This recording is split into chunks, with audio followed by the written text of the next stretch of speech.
طبیعت بھی ٹھیک نہیں ہے، کاروبار بھی ٹھیک نہیں ہے، گھر میں بھی مزہ نہیں آ رہا، بچے بھی بڑا تنگ کرتے ہیں، سیٹ بھی میرا اچھا نہیں ہے. ارے بھائی آپ نے تو آپ کی پوچھ لی ٹھیک ہے، لیکن پوری لسٹ ہے ان کے پاس، شکر نہیں ہے زبان پر. اچھا تو یہ مزاج جو ہے نا آپ کو، ایک تو وہی والی بات کہ صبر کا ثواب بھی گیا، اور پھر اس کمپلیننگ میں بعض اوقات غیبتیں بھی ہو جاتی ہوں گی، بعض اوقات سمجھے جھوٹ بھی ہو جاتا ہوگا. تو خاموش رہنا، اللہ کو بتائیں. کسی ہے نا کسی کا احسان کیوں اٹھائیں، کسی کو حالات کیوں بتائیں. تو جہاں عرض کرنا ہے وہاں عرض کریں. اچھا پھر اسی طرح کے اور مزاج بھی ہوتے ہیں. کچھ لوگوں کی طنز کرنے کی عادت ہے، اب ادھر جب بھی بیٹھے ان کو کسی بات پہ طنز ہی کرنا ہے. کچھ لوگوں کی جناب عیب نکالنے کی عادت ہے، کچھ لوگوں کی تنقید کی عادت ہے. ہر چیز میں ان کو پرابلم ہی نظر آتا ہے، ان کو اچھا کچھ دکھتا ہی نہیں ہے. یقین کریں یہ لوگ، ان کو پتہ نہیں ہے کہ آہستہ آہستہ لوگ ان کے پاس بیٹھنا بھی نہیں چاہتے، بات کرنے کو بھی جی نہیں چاہتا کہ انہوں نے جب بھی جانا ہے موڈ ہی خراب کر دینا ہے. تو اسی میں سے ایک عادت کی شکوہ شکایت کی بھی ہے.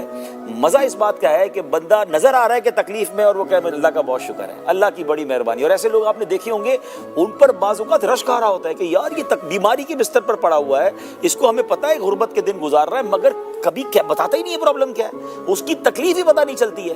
یہ ہوتے ہیں توکل والے لوگ. تو اللہ پاک ان کا صدقہ نصیب فرمائے. یعنی کئی بزرگان دین ایسے گزرے، اور آج بھی ایسے لوگ ماشاءاللہ موجود ہیں جو بڑے طوفان سے گزر جاتے ہیں مگر ان کے گھر والوں کو بھی پتہ نہیں چلتا. ہر مصیبت سے بڑی مصیبت ہمارے آس پاس ہی موجود ہے، زیادہ دور جانے کی ضرورت نہیں ہے. بڑے بڑے پرابلمز ہمارے سامنے ہیں. ہم میں سے جو جتنی بھی تکلیف میں ہے نا، وہ اللہ کا شکر اس بات پر ادا کر سکتا ہے کہ مجھ سے بڑی تکلیف میں لوگ موجود ہیں، اللہ نے مجھے اس سے مبتلا نہیں کیا. اور علماء تو بڑی پیاری بات کہتے ہیں کہ کتنی بھی بڑی مشکل کیوں نہ آ جائے، اس بات پر اللہ کا شکر تو ادا کر سکتے ہو نا کہ اللہ نے ایمان کی دولت دی ہے. لوگ تو غیر مسلم بھی ہیں نا، بے ایمان بھی ہیں، اللہ نے مجھے ایمان والا بنایا، یہی اللہ کی بڑی مہربانی ہے. تو جب آپ اپنے سے تکلیف میں بڑے آدمی کے بارے میں، بڑی تکلیف والے کے بارے میں سوچ لیتے ہیں نا، تو پھر سکون بھی آ جاتا ہے، پھر شکوہ شکایات بھی چلی جاتی ہے. تھوڑی دیر کا صدمہ ضرور ہوتا ہے، لیکن وہ کہتے ہیں نا صبر کا ثواب ہی پہلے صدمے پر ہے.